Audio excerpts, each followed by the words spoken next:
en su libro. Padre amado, dirígenos, Señor, en esta clase, que pueda, Señor, esta clase ser de bendición a nuestras vidas.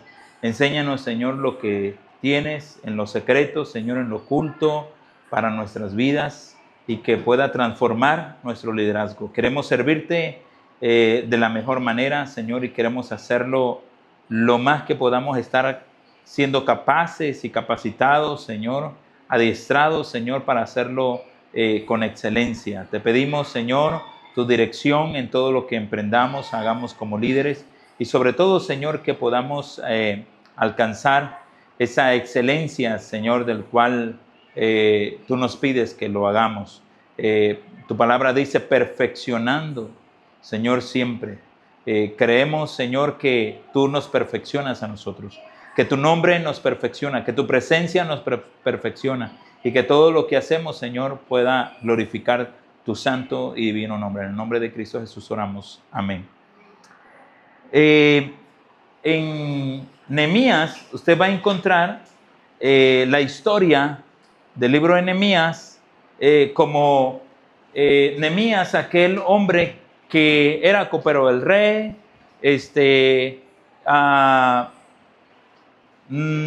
Él tuvo que tomar la iniciativa de hacer un trabajo del cual le tocó su corazón. Dice que cuando escuchó que los habitantes estaban indefensos, Nehemías entendió, como parte del proceso de querer hacer un trabajo para el Señor, para el reino de Dios. Dice que estaban de vuelta y hasta habían reconstruido el templo, pero estaban viviendo en medio de los escombros. Su moral estaba por el suelo, se sentían derrotados, se sentían desalentados y se sentían deprimidos. ¿Qué hace falta en un momento así? Cuando alguien se siente desalentado, deprimido, derrotado, destruido, desalentado, desanimado. ¿Qué es lo que hace falta? Un líder, ¿sí o no? Cuando el pueblo está en ruinas es cuando el líder se levanta. Vuelvo a decirlo, lo que dije cuando recién iniciamos. Cuando estaba en ruinas toda aquella situación en 1810, se levantó la independencia. Cuando todo estaba en ruinas, en 1910 se levantó la revolución, ¿verdad? Hubo hombres, líderes que decidieron tomar la decisión. Cuando todo está en ruina, cuando todo está desanimado, cuando está desalentado, ¿qué hace falta en un momento así? Diga conmigo, líderes. Líderes que tomen con conciencia, con madurez y con compromiso la necesidad. Es lo que le movió a Nehemías poder ser un buen líder. Mientras tú no veas, no seas sensible a esta necesidad, no vas a poder hacer nada. Hace falta un líder. Y aquí entra en escena Nehemías. Nehemías capítulo 1, verso 1 al 4 aparece. Liderazgo también es peligroso. ¿Por qué lo digo? Liderazgo es peligroso porque Nehemías tenía la responsabilidad más peligroso, y era el segundo al mando del rey. Como Nehemías, tu liderazgo siempre será peligroso, no solo por lo que haces, donde muchas veces vas a ser criticado. Dicen por ahí, anoten eso si lo quieren anotar, el árbol que más da frutos es al que más le dan de palos. ¿Sabía eso? Eso es un proverbio, ¿no? No proverbio de la Biblia, sino un proverbio sobre el liderazgo. Al árbol que más da fruto es al que más le dan de palos. Note usted dónde hay un liderazgo. Cuando alguien lo critica más, puede ser que hay un liderazgo. Regularmente la persona que más es criticado es porque algo más puede hacer, o quiere hacer, o sabe hacer. Mientras no seas un líder, mientras no estés haciendo algo, no te van a criticar. Por eso hay gente que dice, yo no sé por qué lo critican tanto. A mí nunca me han criticado. Si nunca te han criticado, es porque no estás haciendo nada. Necesitas hacer algo. Y te vas a dar cuenta que cuando tú te levantes, hay gente que va a empezar a arruinar tu carácter, a arruinar tu testimonio, a arruinar tu físico, a arruinar tu reputación, tu ética. ¿A cuántos hombres no el diablo ha tratado de arruinar con las mentiras, los chismes, las críticas, los rumores? A muchos. Entonces es peligroso por eso, porque serás criticado. Pero no solamente por eso, sino de la postura de líder que tienes, donde el orgullo también puede ser fatal en tu posición. Recuerda que eres el segundo al mando después de quien dirige la iglesia o la empresa. Tú eres un segundo al mando, ¿verdad? Dios te tiene ubicado a ti para hacer algo. Por lo tanto, tienes que cuidarte del orgullo. Hay personas que les ha venido a aniquilar el propio orgullo. ¿Por qué? Porque no saben cómo dirigirse, no saben qué hacer. Cuando más frutos tienes es cuando más te doblas. Hay que aprender cómo, dice que es como cuando identificamos qué es cizaña y qué es trigo. El trigo dice que entre más fruto el trigo, ¿qué es lo que hace? Más se dobla. La cizaña, entre más fruto, más erguida. Por eso se identifica cuál es trigo y cizaña. Cuando tú tienes más fruto, en lugar de estar más erguido, más orgulloso, es cuando más servicial eres para con los demás. Un buen líder, entre más fruto tiene, más servicial es. El buen líder, entre más conocimientos tiene, más aporta a los demás. No puedes morirte con ese conocimiento. Así que eres el segundo al mando. Por lo tanto, tu liderazgo también es peligroso. 2. Los habitantes estaban desolados, sin esperanza y afrentados frente al resto de las naciones. La Biblia dice que oyó las noticias en el mes de Quisleo, última semana de noviembre. Vean, es la última semana de noviembre, casi estamos en la última semana de noviembre. Y fue en el mes de Nisan, última semana de marzo. ¿Cuántos meses fueron? Todo el mes de diciembre, todo el mes de enero, todo el mes de febrero y todo el mes de marzo, la última semana de marzo, cuando el rey lo dejó ir.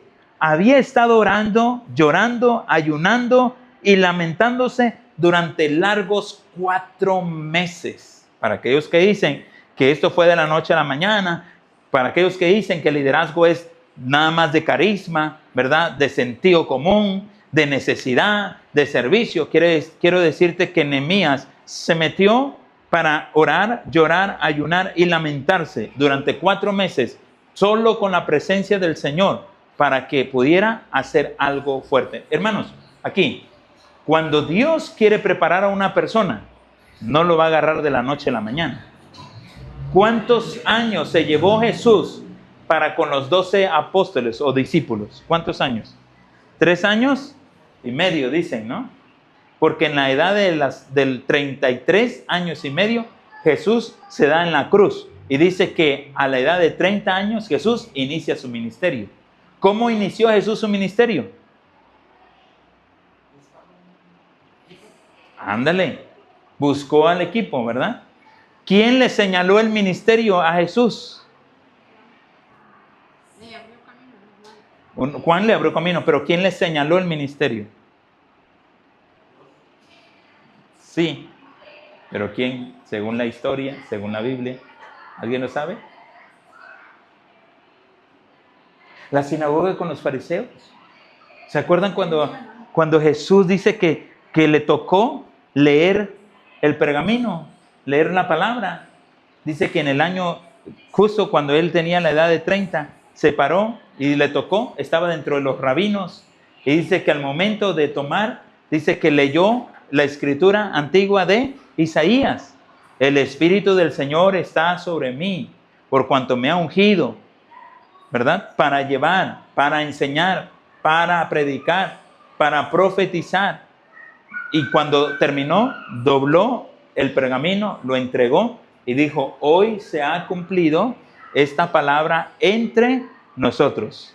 Y la sinagoga y los judíos y los rabinos y los sacerdotes que estaban ahí dijeron: blasfemia tiene, o es un blasfemo, porque solamente Dios puede descender del cielo para que eso se cumpliese. Y sí, Dios había descendido del cielo para que eso se cumpliera a través de la persona de Jesucristo, pero nunca lo quisieron entender. Por eso de ahí en lugar de buscar dentro de los preparados, como no lo quisieron y no le aceptaron y no le creyeron, entonces ¿a dónde fue a buscar a sus discípulos?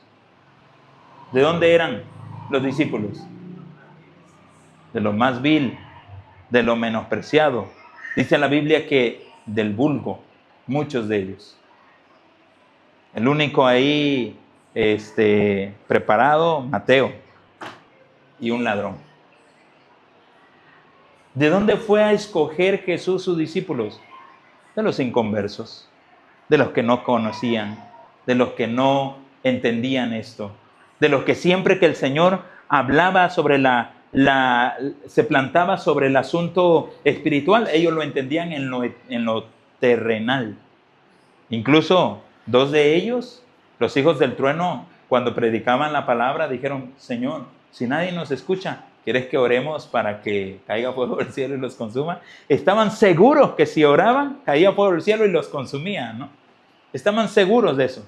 Pero no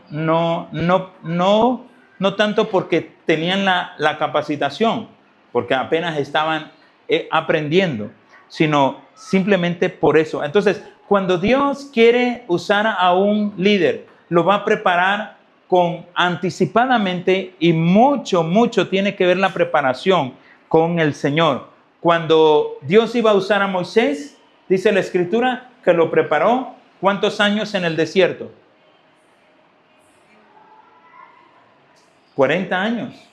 Estuvo 40 años en el palacio, 40 años en el desierto y 40 años con el pueblo de Israel. Por eso se dice que 4 por 3, 120, a los 120 años, Moisés murió. O sea que estuvo 40 en el palacio, 40 en el desierto. Moisés supo tener en abundancia y vivir entre la opulencia. Y luego Dios lo lleva a aprender a vivir de lo que hubiera, ¿no? Y le tocó pastorear ovejas que ni eran suyas, para que Dios le enseñara. Y ahí, en una zarza ardiente que no se consumía, Dios le llama a Moisés. Y así hombres que tienen que ver con los procesos de los llamados.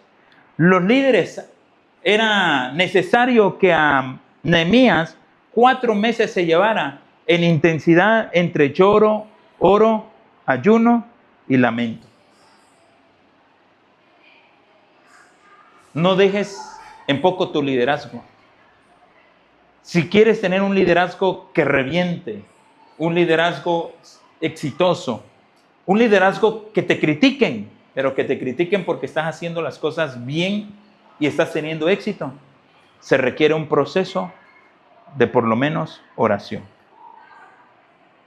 El líder frente al problema tiene que ver, al igual que Nehemías, tu liderazgo necesita oración. El éxito está ahí en la oración y la dependencia de Dios. Muchas veces serás movido a actuar bajo tus estrategias e impulsos, pero orar un buen tiempo te ayudará a sintonizar la voz de Dios. Para que reflexionemos, ¿por qué crees que Dios escogió a Nehemías para que fuera líder? A ver, escucho respuestas. ¿Por qué crees que Dios escogió a Nehemías para que fuera líder? ¿No había otros en Jerusalén? ¿No había gente en Jerusalén que tuvo que ir hasta cientos de kilómetros para ir por Nehemías, siendo que ya no estaba en Jerusalén?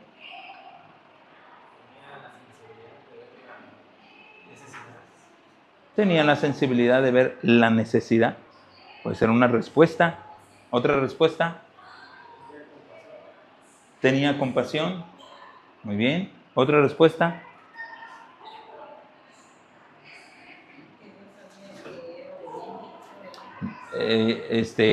Dios siempre va a buscar personas obedientes, obviamente, ¿verdad?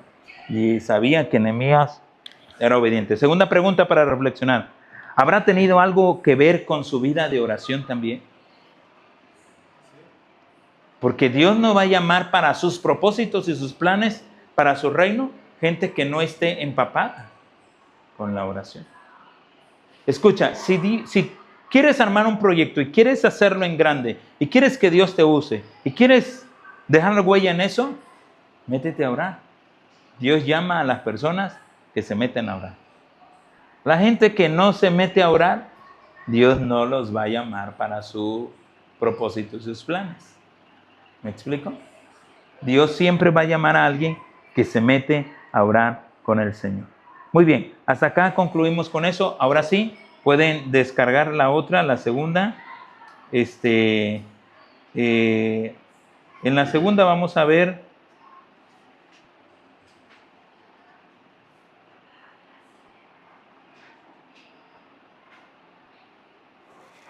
ahora sí, la formación de un líder, razones por las que Dios escoge a Nehemías para ser líder. Ahora sí, vaya usted a su hojita.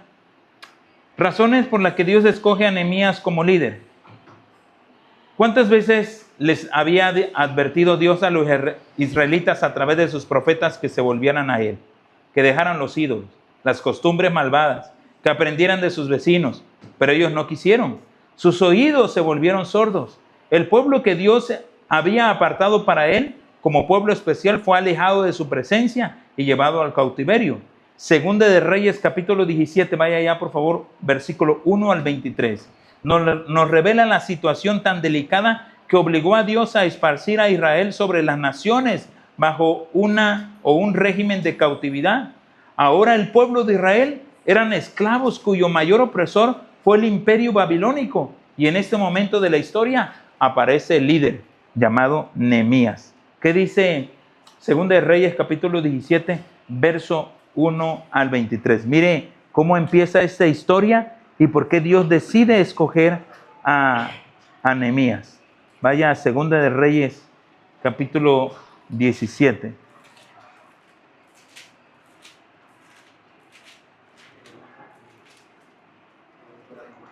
Verso 1 al 23. Leemos juntos, dice: en el año 12 de Acaz, rey de Judá, comenzó a reinar Oseas, hijo de Ela, en Samaria sobre Israel, y reinó e hizo lo malo ante los ojos de Jehová, aunque no como los reyes de Israel que habían sido antes de él. Contra este subió Salmanasar, rey de los sirios, y Oseas fue hecho su siervo y le pagaba tributo. Mas el rey de Asiria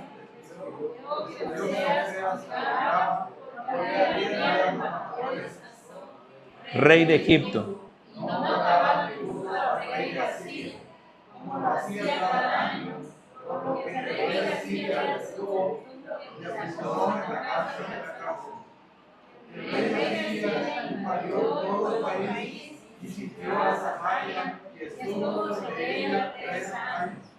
En el año 9 de Oseas, el rey de Asiria tomó Samaria y llevó a Israel cautivo a Asiria y los puso en Granada, en Argob, junto al río Jordán, en las ciudades de los medos. Porque los hijos de Israel pecaron contra Jehová su Dios, que los sacó de tierra de Egipto, debajo de la mano del rey de Egipto, y temieron a dioses ajenos.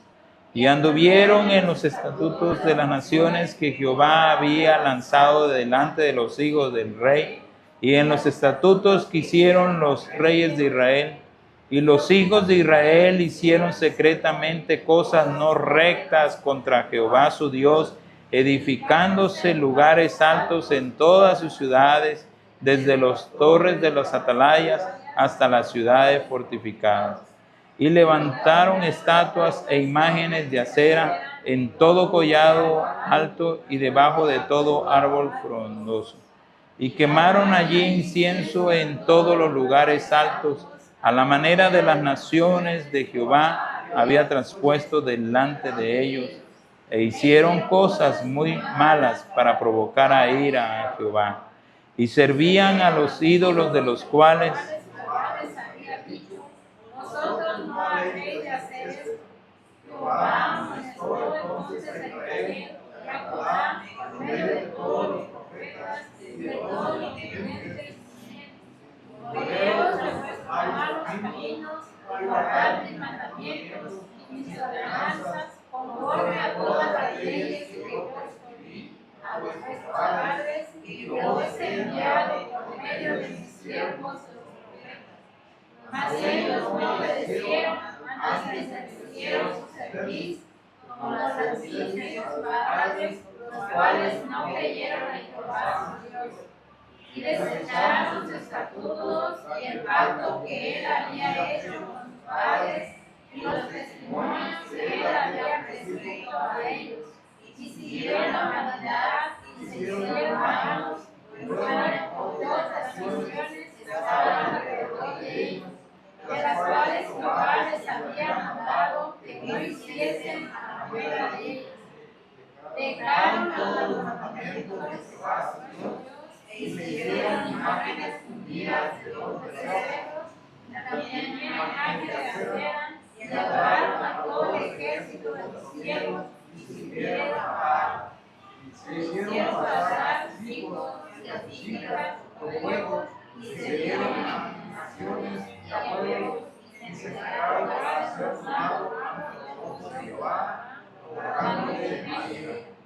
Jehová, por tanto, se airó en gran manera contra Israel y los quitó de delante de su rostro, y no quedó sino solo la tribu de Judá. Mas ni aun Judá guardó los mandamientos de Jehová su Dios, sino que anduvieron en los estatutos de Israel, los cuales habían ellos hecho. Y desechó Jehová a todas las descendencias de Israel, y los afligió y los entregó en mano de saqueadores, hasta echarlo de su presencia, porque separó a Israel de la casa de David, y ellos hicieron rey a Jeroboam, hijo de Nabat, y Jeroboam apartó a Israel de en pos de Jehová, y les hizo cometer gran pecado. Y los hijos de Israel anduvieron en todos los pecados de Jeroboam que él hizo, sin apartarse de ellos, hasta que Jehová quitó a Israel de delante de su rostro, como él lo había dicho por medio de todas las profetas, sus siervos, e Israel fue llevado cautivo de sus tierras asirias hasta hoy. O sea, ¿cómo querían que Dios no se airara, pues? ¿Verdad? ¿Cómo querían que Dios no se enojara? ¿Qué dice que hizo el pueblo? Dios les decía lo que tenían que hacer y ellos hacían lo contrario. ¿No está así el pueblo hoy? Nos manda qué es lo que tenemos que hacer y nosotros hacemos lo contrario. ¿Qué más? Dice que anduvieron en los pecados de sus líderes, ¿no? O sea, los líderes. Uno fue acá, Acaz, y el otro fue Jeroboam. Dice, aunque Acaz no hizo todos los pecados, o sea que los antecesores de Acaz fueron más malos todavía. Por lo menos los pecados que hizo fueron pecados más minuciosos, ¿no? Podríamos decirlo así. Pero aquellos que hicieron, hay que leer la historia de los reyes. Pero Acaz hizo lo malo, Jeroboam hizo lo malo, y los pecados de los líderes lo hacían también. Dice que hicieron ídolos, ¿verdad? Entregaban a sus hijos, a sus hijas y los quemaban a fuego, ¿no? Híjole, tremendo lo que el pueblo de Israel hacía. Con razón, por eso Dios se enoja. ¿Y qué sucede? Los lleva cautivo. Y en esa cautividad, ¿qué sucede? Les tiran los muros y les queman las puertas. Y no hay lugar seguro para Jerusalén. Y Jerusalén llega a ser como el trapo de cocina, para allá y para acá, al antojo de, ¿no? Cualquier imperio entraba, agarraba, tomaba, saqueaba, metía a sus ídolos y hacía lo que quería. Y se levanta un líder. ¿Quién? Aquí es donde empezamos la clase del día de hoy. Nehemías, nombre en hebreo Nemya, reconfortado por el Señor. Aparece en un momento crucial de la historia de Israel, cuando los judíos comenzaron a ser deportados a su patria. Probablemente había nacido en la cautividad dentro del pueblo babilónico. Por su cargo de importancia deducimos que era un hombre ilustre, docto en la ciencia y conocimiento de la época. Fue llamado por Dios siendo el copero del rey más poderoso del Oriente Medio. Probablemente tenía cerca de ¿cuántos años? 40 años. Pero ¿por qué escogió Dios a este hombre? ¿Por su doctorado? ¿Por su puesto que tenía? ¿Por haber nacido dentro de la cautividad? ¿Por qué lo escogió? Vamos a ver 3 cosas. ¿Por qué escoge Dios a las personas? Número 1, Dios escoge a Nehemías. Nehemías era sensible ante las necesidades que veía a su alrededor. Nehemías era sensible a las necesidades que había alrededor. Dios vio el corazón de Nehemías y era un hombre al que le importaba lo que le interesaba a Dios. Si a ti te importa lo que le interesa a Dios, Dios te puede llamar para el liderazgo.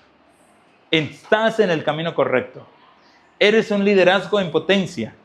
Vas a ser exitoso en tu liderazgo.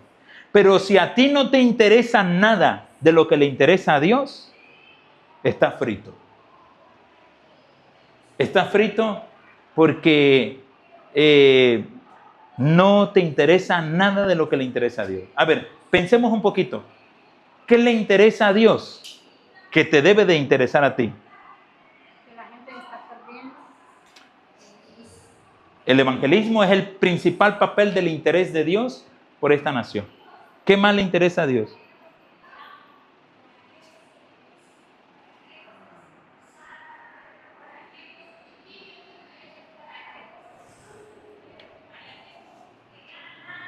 ¿Qué más le interesa a Dios? La obediencia. De hecho, en toda la Biblia va a aparecer la obediencia como un principal papel del cual dice que los que obedecían a Dios, en el papel de la obediencia, de la bendición, la obediencia es primordial. Para la maldición, la desobediencia es el primer requisito para que seas maldito. La desobediencia. Así lo dice Deuteronomio. ¿Qué más le interesa a Dios?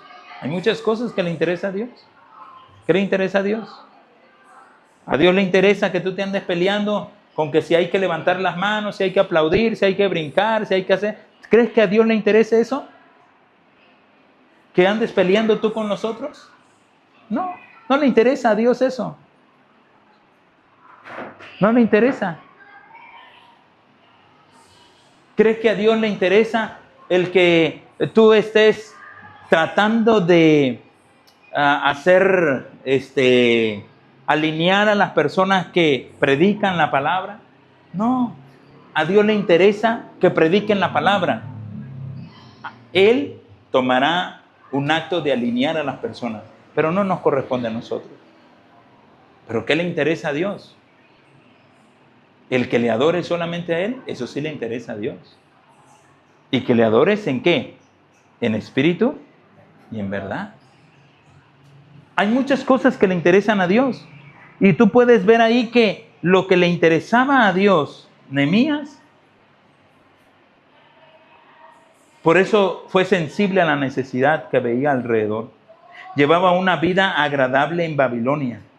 Nunca había visto a Jerusalén. Le debe haber parecido que aquellos problemas estaban a 1.000.000 de kilómetros de distancia. Pero cuando oyó hablar del pueblo de Dios, que estaba deprimido, que estaba desalentado y que estaba derrotado, subrayen eso en sus hojas. El pueblo de Dios estaba ¿cómo? Dijo su hermano, ¿no? ¿Quién era su hermano? ¿Quién era su hermano?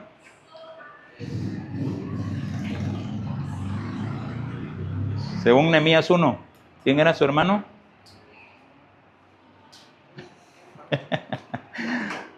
Apenas lo vimos, hermano. ¿Quién era su hermano? Hananí. Acuérdese siempre. Hananí le dio la información de qué. No le escondió nada. Es más, dice que Nehemías debió de haberle dicho, no me escondas nada de cómo está el pueblo. ¿Cómo está? ¿Cómo está el pueblo? Y dijo que el hermano de Nehemías, llamado Hananí, no le encubrió nada. Y le dijo, ¿el pueblo está qué? ¿Cómo está el pueblo?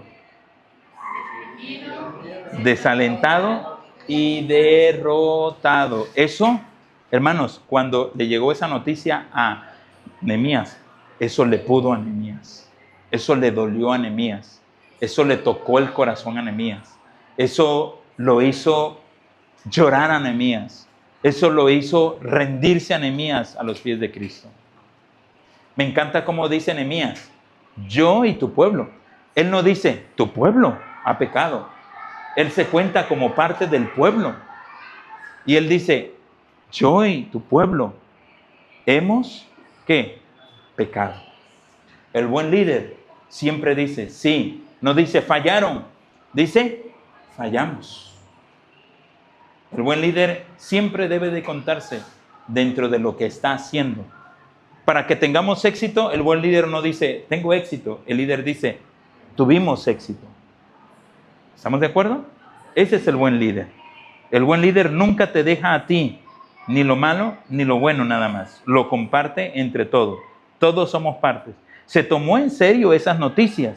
Deprimido, desalentado y derrotado. El principio es, los líderes son sensibles a las necesidades que ven a su alrededor. Hermano, si no ves a tu alrededor materialmente y no eres sensible a lo que ves, no eres buen líder. Si en tu área donde eres puesto no eres sensible a lo que ves, no eres buen líder. Te tiene que doler, tienes que ser sensible a las cosas que ves materialmente, físicamente, grupalmente, espiritualmente, emocionalmente, todo. Dice que emocional estaban deprimidos. Éticamente estaban desalentados, desmoralizados. Y físicamente estaban derrotados. Entonces, este es el principio del liderazgo. Los líderes son sensibles a la necesidad que ven a su alrededor. ¿Ok? Número 2. Por ejemplo, David, Daniel y el buen samaritano son vivos ejemplos de líderes que fueron sensibles a las necesidades. Por ejemplo, notemos a David. ¿En dónde fue sensible David ante la necesidad? Uno, y lo hemos aprendido desde pequeño.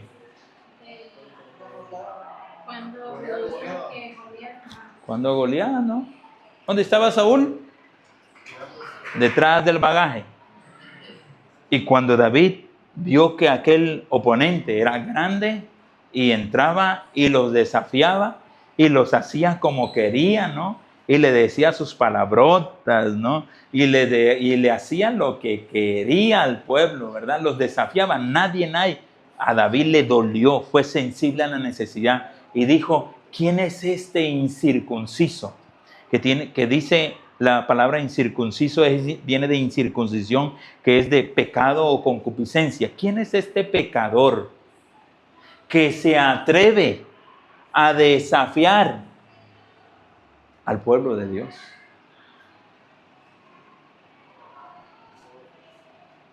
Se acercó con alguien y le dijo, ¿quién es? Dijo, ese es Goliat, el hombre más fuerte, más grande y ¿de qué pueblo? Que los filisteos aventaban a su mejor gallo, ¿no? ¿Y a quién tenían que aventar los hebreos? Los israelitas, ¿a quién? Pues que Saúl, ¿no? Saúl era el que tenía que andar frente a la batalla. Saúl era el guerrero, el que más sabía, se supone. Saúl tenía fuerza, era soldado, tenía sus estrategias de batalla, pero no le hacía frente. ¿Y qué le dijo David? Entonces este es el hombre, ese es el que se atreve. Dijo, voy a ir y lo voy a matar. Y le voy a dar la cabeza como un premio al pueblo de Israel. Y su cuerpo se lo voy a dar a las aves de los cielos. Estaba decidido el hombre, ¿no? Más cuando supo la recompensa. Dice Saúl que el que se atreva a hacerle frente a este hombre, le dará su hija, ¿no? Y dijo, ya me dieron ganas de matarlo ahora, ¿no? Y dice que salió entonces y le hizo frente. Primero con su armadura normal, pero dice que tambaleaba, no le quedaba la armadura, no era para él. Y dijo, quítame estas cosas, ¿verdad? Sus hermanos dice, te va a matar ese hombre, ¿no? Vete, tú eres del pastor que cuida las ovejas. Y ahí fue donde le dice, ¿no? David a sus hermanos, yo, el pastor de ovejas, cuando venía un oso, yo me le enfrentaba y agarraba cuerpo a cuerpo y los agarraba y los destruía. Que mientras Saúl vio, está grande, no puedo con él, David vio, está grande, no voy a fallar. Está grandísimo, es como para darle donde sea, ¿no?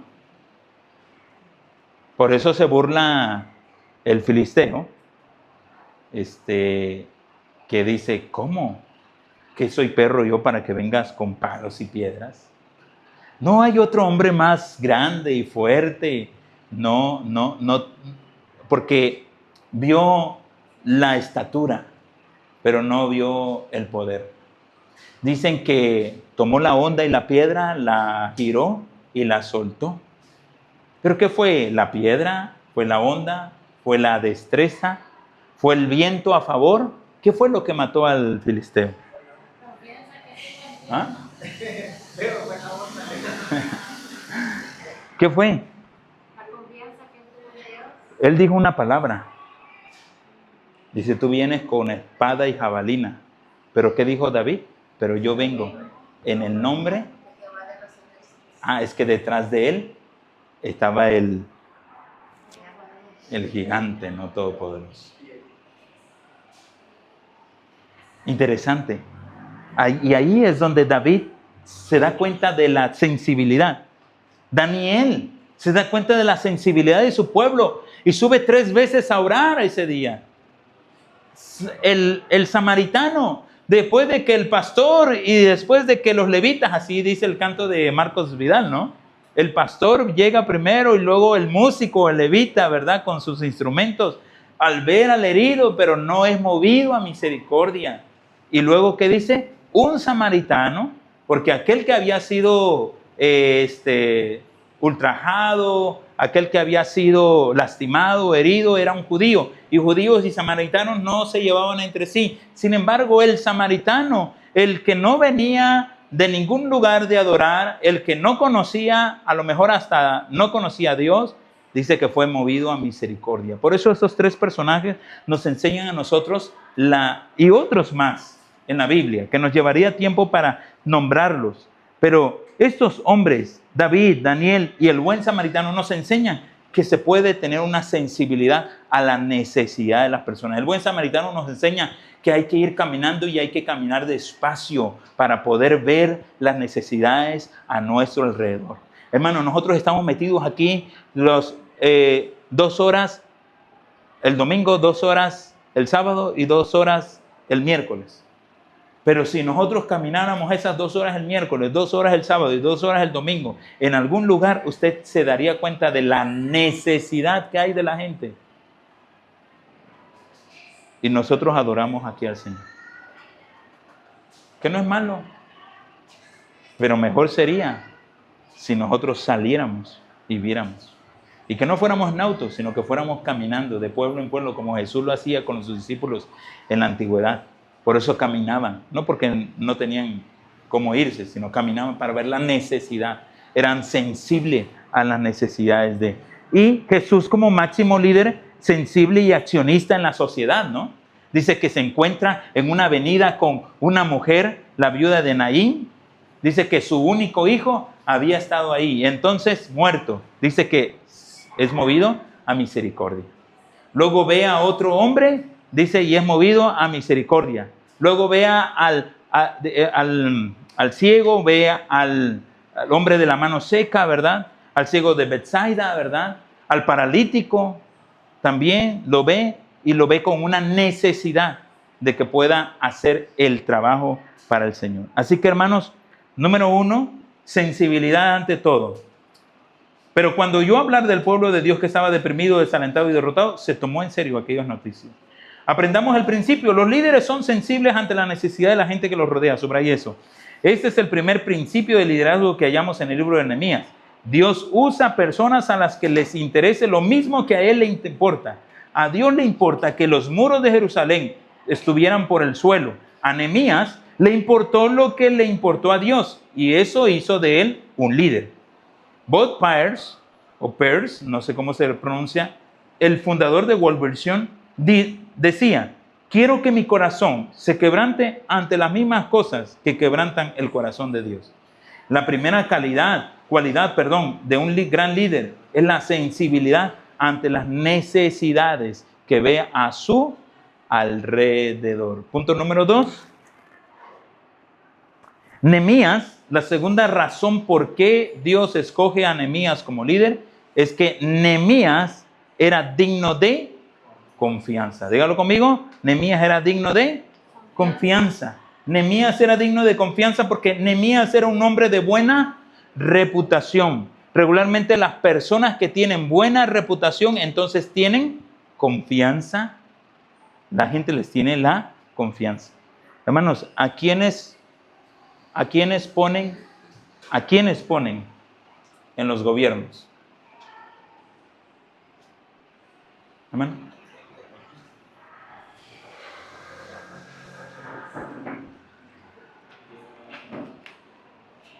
¿A quiénes ponen en el gobierno? ¿A quiénes ponen en el gobierno? ¿A qué gente ponen en el gobierno? Le tengamos confianza, conocernos, yo lo conozco, el tipo de confianza y ponerlo ahí.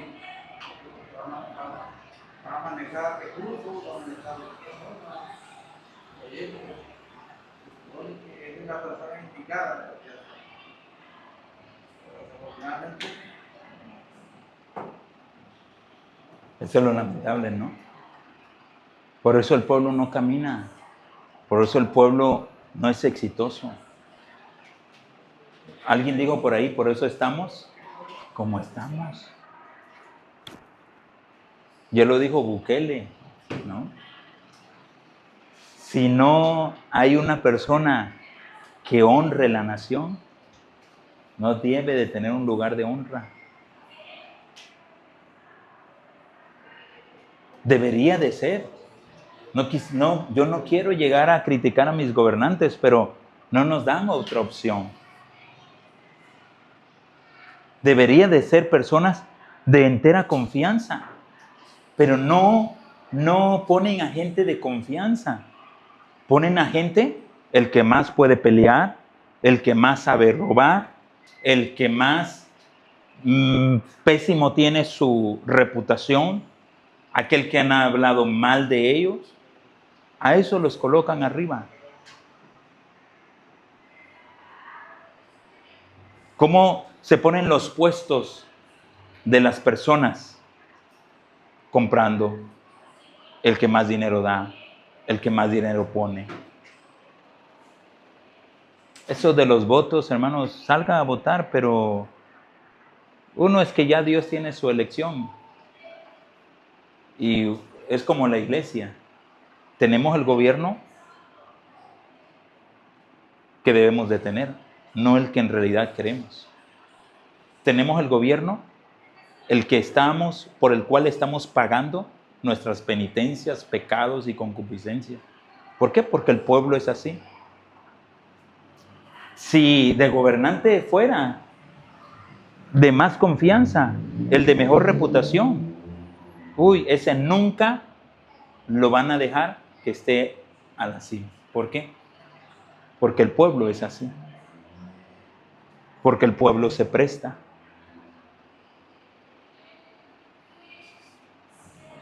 ¿Cuándo empezamos a prestarnos? Cuando no pagas tu luz y le pones un diablito. Cuando no pasa nada. ¿Cuándo te prestas? ¿Cuándo te empiezas a prestar? Cuando hay que pagar la multa, pero le das la mordida. ¿Cuándo te prestas? Cuando hay que pagar los permisos de construcción y metes tu arena y tu grava ahí, estás estorbando en la calle y no pagas tus permisos de construcción. Cuando el de la comisión del agua debe de venirte a conectar y tú buscas a un plomero que haga la conexión y hace un terrible desastre, te vas prestando y te vas prestando y te vas prestando y te prestas al compro de votos y te prestas a esto y te prestas al otro. Y ahí va a quedar grabado esto para que lo vean, hermanos. Pero es prestarnos todo el tiempo. Y ese es el gobierno que nos viene a dirigir, que nos viene a liderar. Porque ese es el pueblo que tiene. El pueblo de Israel era así, porque el pueblo mismo de Israel era el que había pecado contra Dios.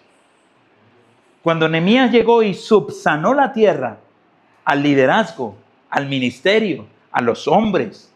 Por eso aquellos hombres, ¿no? Tobías y Sanbalat, no se prestaron a esa oportunidad. Nehemías dijo, estos no me sirven, estos son la escoria de este pueblo. Estos no me sirven, estos no quieren ir con la confianza, con la buena reputación. A estos no les interesa la moralidad, la ética. A estos les interesa el robo, el dinero, el hurto, el desprestigio. Lo que das, lo que sacas de tu boca es lo que en realidad eres por dentro. De la abundancia del corazón. ¿De qué? Habla la boca, de la abundancia. Entonces, el gobierno está puesto por Dios, pero los que lo hacen corrompidos es la gente. La gente. Entonces, así como nosotros tal vez no somos buenos líderes, pero estamos formando a esa gente. Se tiene que También formar. Dios pone a esa gente, pero para que camine correctamente. Pero si se presta, exacto. Ahora, por eso vuelvo a decir, cuando dicen, Dios quita y pone, sí.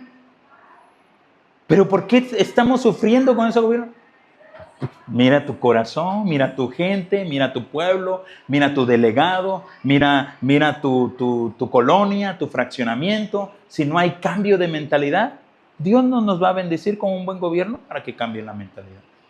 ¿Han pasado gobiernos buenos para cambiar la mentalidad? Sí, señores, han pasado buenos gobiernos para cambiar la mentalidad. Pero el pueblo no ha querido. Y seguimos con la misma situación. ¿Por qué creen que ahora en El Salvador estamos hablando de un hombre que dice ser, y ahí están sus resultados? ¿Por qué creen que en El Salvador ahora ya quitaron el de que puede reelegirse las veces que quieran? ¿Por qué creen? Porque quieren ir conforme a las bases de la ética, de la moralidad, de la reputación, de las cosas buenas. Y a esos hombres, la gente mala lo critica. ¿Sí me explico? ¿Sí están entendiendo? ¿Sí están comprendiendo? Entonces, Nehemías era digno de confianza. Siempre que tú seas una buena persona, digno de confianza, te van a poner siempre en el lugar donde tú debes de estar. Dios siempre te va a colocar en el mejor lugar. ¿En lo poco fuiste fiel? Otra vez, ¿en lo poco fuiste fiel? ¿Fuiste fiel en lo poquito? Te va a poner Dios en lo mucho. ¿No has sido fiel en lo poco? Ahorita vamos para allá. ¿Cómo te va a dar Dios? Nehemías era un hombre de buena reputación. El rey Artajerjes le había encomendado su seguridad personal. Eso significa un alto grado de confianza. Dios, subraya eso, Dios usa personas que sean dignas de confianza. Segundo, seguras. Y tercero, fieles. Digno de confianza, seguros y fieles. ¿Ya lo encontraron? Dignas de confianza, seguros y fieles. Lucas capítulo 16, versos 10 al 13. Quiero escuchar a los jóvenes, a los líderes jóvenes. Lucas capítulo 16, versos 10 al 13.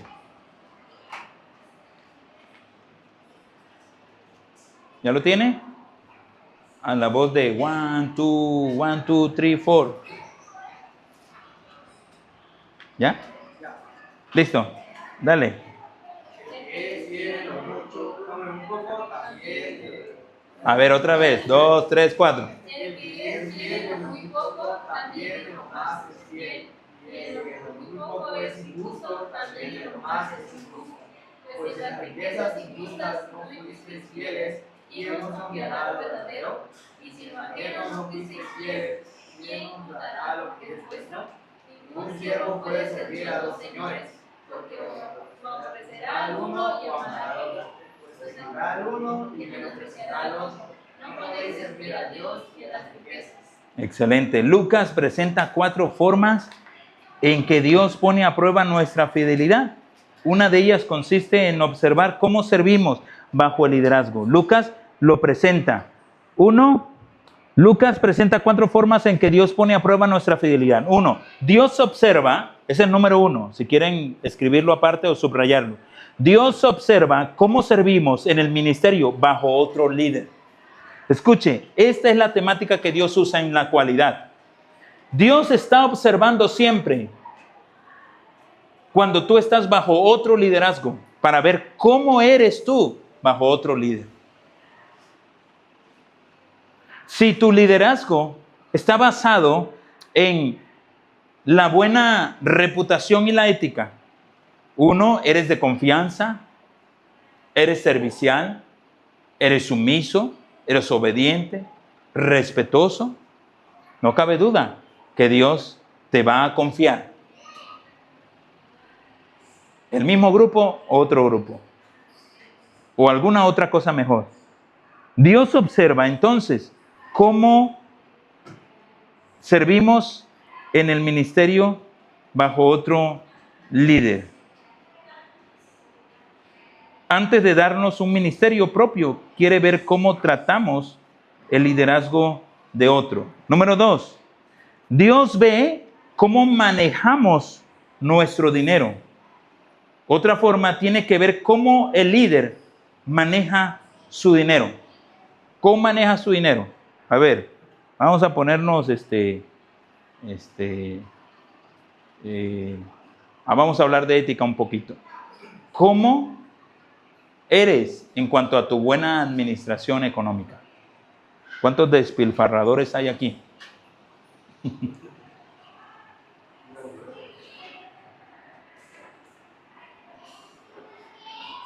¿Ves?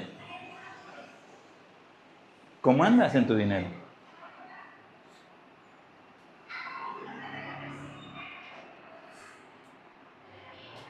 Y enmudeció y no dijo nada.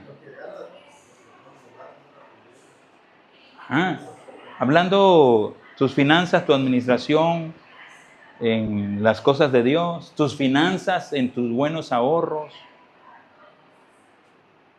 ¿Cuántos van a llegar a la senectud y no van a ser carga para el gobierno? Porque están ahorrando, porque saben de dónde van a echar mano de aquí en unos años. ¿Cuántos? ¿Ya vas ahorrando? O tú dices, quién sabe si vamos a llegar con eso que al 2030 se acaba el mundo. No ahorrando, pero sí invirtiendo. Eso es bueno. Invertir, ahorrar. ¿Cómo andas en tus préstamos? ¿Cómo andas? ¿Cómo estás? ¿A dónde te han cancelado? ¿Quién ya no te ofrece? Ya no eres digno de confianza. Todo eso tiene que ver con el liderazgo. Porque Dios ve cómo manejamos nuestro dinero. Si al mes ganas 10,000, pero un día quieres 20,000, pero no le eres fiel en los 10,000 que tienes, ¿cómo esperas que Dios te dé más dinero?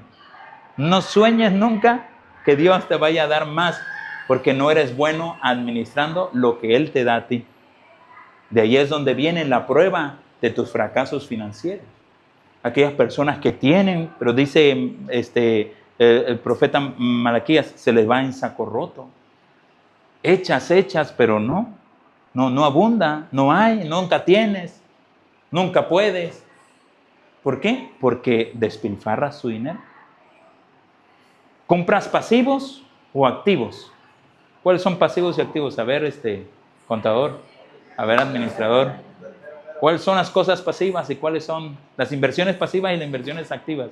Pasivas son cualquier préstamo que pidas o algo que tú vas a pagar más adelante, y ya los activos es algo que tú puedes comprar para después venderlo o ganar por eso. Un activo, un carro, un activo, una casa, un terreno, todo lo que tiene un valor y puedes volver a invertirlo. Activo es algo que te ayuda a comprar activos, pero a la vez tú tienes que pagar deuda totalmente. Okay. ¿Nuestra ropa es activo o pasivo? Es un gasto. No es ni activo ni pasivo. Es un gasto.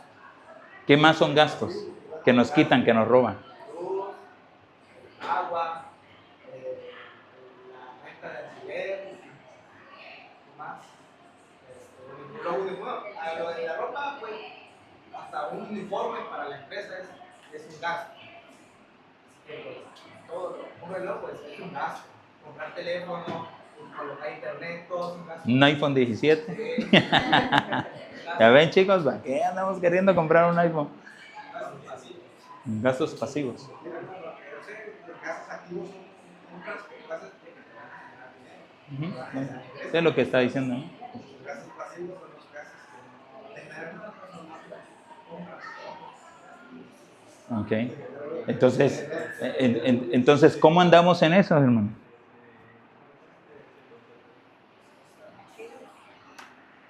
Entonces, imagínense, Nehemías, escuchen, Nehemías era el segundo mando de el rey Artajerjes. ¿Qué le cuidaba Nehemías a Artajerjes, el rey? ¿Qué le cuidaba? Uno, le cuidaba la vida. Ese Nehemías es el que necesitaba a Carlos Manso, ¿no? El que le cuidara la vida, ¿no? ¿Qué más le cuidaba? ¿Qué más le cuidaba Nehemías al rey? Le cuidaba la vida, ya dijo. ¿Andé? Sí, la vida. ¿Qué más las finanzas, muy bien. Si era el segundo en mando, ¿usted a quién consejero tenía Artajerjes? A Nehemías. ¿Y por qué cree que Artajerjes era exitoso? Porque se rodeaba de un buen consejero. ¿Qué más le cuidaba a Nehemías? Le cuidaba a su familia. ¿A quién le dejaba encargado el rey Artajerjes? ¿A quién? A Nehemías. Estoy seguro que le decía, con tu vida respondes lo que le pase a mi familia. La misma presión que sentía Nehemías es la misma presión que sentía José cuando Potifar le dejó de encargado de todo. Por eso, ¿cómo se llama José? Cuando la esposa de Potifar lo tomó, lo asió, lo acercó hacia él, le dijo, ¿cómo?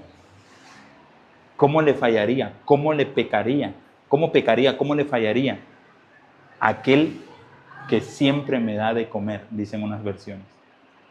¿Cómo? ¿Cómo sería yo tan malo? No, dejémonos ya que si le fallaría o no a Dios, sino dice José, ¿cómo le puedo fallar? ¿Cómo le fallaría yo a aquel que me da de comer a mí? Por eso dice que salió corriendo, ¿no? Y dijo que es mejor que dijeran que aquí corrió, que aquí quedó, ¿no? Interesante. Y Nehemías dice que Dios ve cuando manejamos nuestro dinero. Y los otros dos que habla Lucas, Dios ve cómo cuidas lo que te delegan. Eso es lo que estamos hablando de Nehemías. Y también Él observa tu servicio. ¿Cómo estás? ¿Con qué ganas? ¿Con qué oportunidad estás dando ese servicio? ¿En qué manera lo estás ofreciendo? Así que Nehemías era digno de confianza. Y por último, hermanos, aunque esto lo vamos a tocar como un resumen de la siguiente vez, pero quiero que usted más o menos entienda. El tercero, Nehemías estaba dispuesto, no indispuesto. Aquellos que te dicen, oye, necesito, es que no puedo. Una cosa es estar comprometido y otra cosa es estar involucrado. Hay gente que está involucrado pero no comprometido. Hay gente que está comprometido pero no involucrado. El comprometido siempre levanta la mano y dice, cuente conmigo. Cuando le llegas a buscar, dice, híjole, pero hoy no. Ese no está involucrado. Está comprometido pero no está involucrado. La gente que dice involucrado pero no comprometido es los que llegas y dices, ¿me ayudas? Sí, él va. Siempre dicen sí, pero nunca hay un compromiso en él. O sea, sí está, pero no levantó la mano. porque no está comprometido, pero sí está involucrado. Entonces, Nehemías estaba dispuesto, no indispuesto. Cuando se necesitó un líder, Nehemías dijo, yo me ofrezco, aquí estoy, envíame a mí. Tenía cargo más invidiable todo el reino y el problema estaba allí a 1600 kilómetros de distancia. Le llevaría 2 meses llegar allí a camello. Habría sido mucho más fácil quedarse donde estaba. Llevaba una vida fácil, placentera de palacio. Pero Nehemías dice, yo voy, no soy constructor, pero voy a reconstruir los muros. Él no tenía las habilidades necesarias para ese trabajo, pero sí tenía un corazón que estaba bien dispuesto. Dios lo escogió porque era sensible, de confianza y se había puesto a disposición. Dios no busca tanto en los líderes las capacidades como la credibilidad, la confianza y la disponibilidad. Dios no busca que tú seas capaz. Ay, perdón, pastor, pero mire, yo tuve muchos tesoreros, administradores y contadores, sin agraviar a los que están presentes, que lo son. Yo siempre busco personas que estén capacitadas, pero ¿sabe qué? No era, porque los buscaba yo según mis características y mis ojos. Pero cuando llegó un hombre que no sabía de letra, que no sabía de números, pero desde que tomó la tesorería empezó a crecer y a crecer. ¿En dónde radicaba? Su honestidad, su credibilidad, su reputación, su buen manejo de la economía, su buena mayordomía. Si no había, lo ponía y no pedía nunca. Eso significaba que estaba bien dispuesto, comprometido y hacía generar que las riquezas estuvieran en la casa de Dios.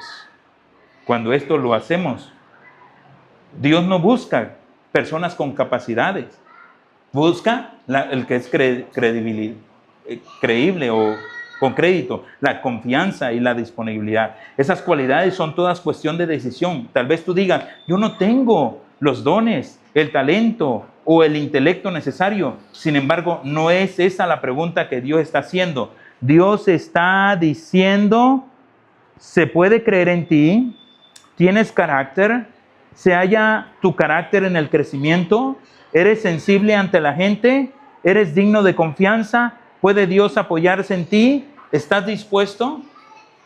Copie estas preguntas, por favor, que vienen en circulito o las que vienen aquí en su diapositiva. Y, por favor, escríbalas y respóndalas. Y esa la va a traer de tarea el próximo sábado. La primera pregunta es, ¿se puede creer en ti? Usted va a poner sí o no. Sea honesto, hermano. Sea honesto. ¿Se puede creer en ti, sí o no?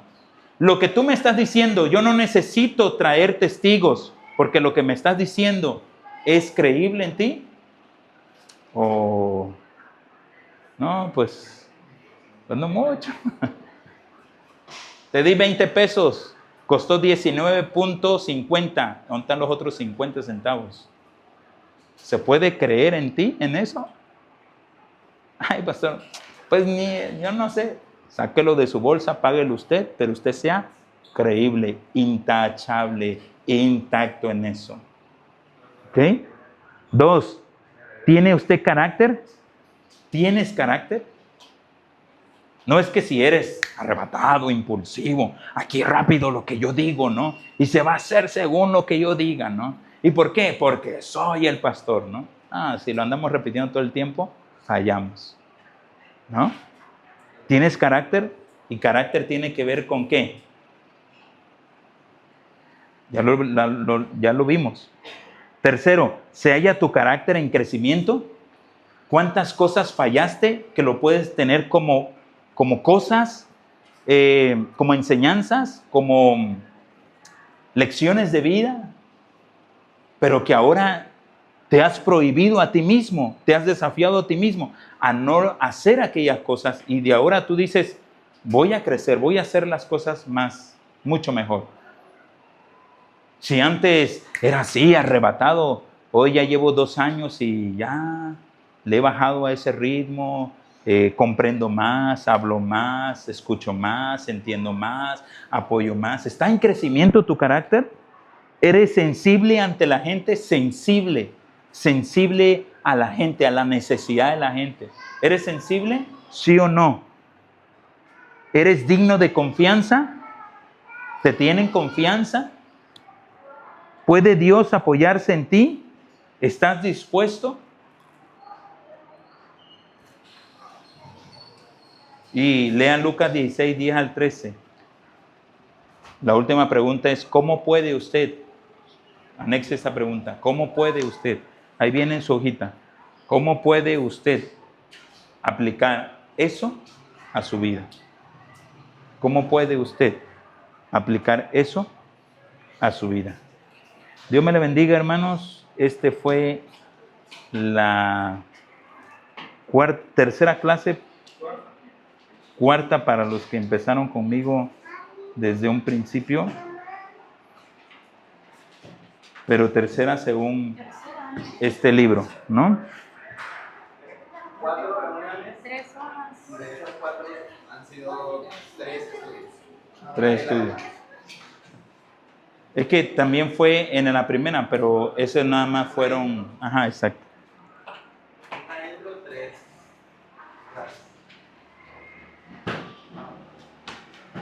¿Es sensible a la necesidad?